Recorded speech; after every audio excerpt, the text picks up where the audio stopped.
कभी होना कमजोर, भैया दे दो कलाई बहन आई है।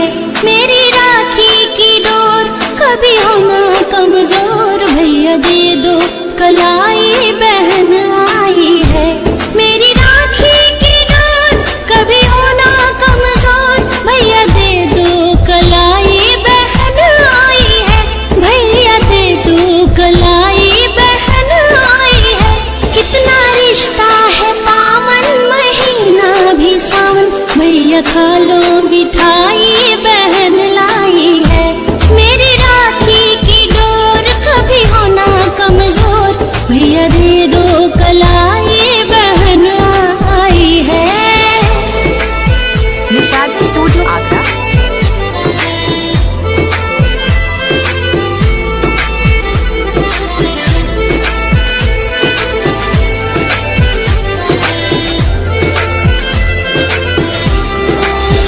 नाता भाई बहन जैसे धरती गगन, दोनों ऐसे खिले सच में एक ही चमन, दोनों ऐसे खिले सच में एक ही चमन।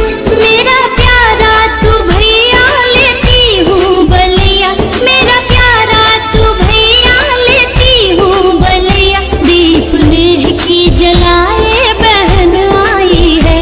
मेरी राखी की डोर कभी होना कमजोर, भैया दे दो कलाई बहन आई है।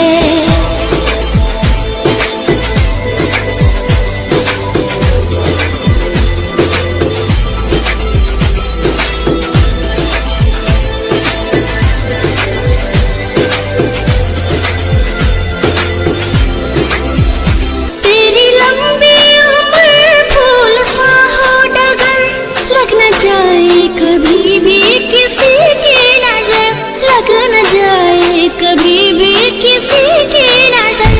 कहे खुशबू तिवारी अपने भैया की प्यारी, कहे खुशबू तिवारी अपने भैया की प्यारी। रोली अक्षत सजाए बहन आई है।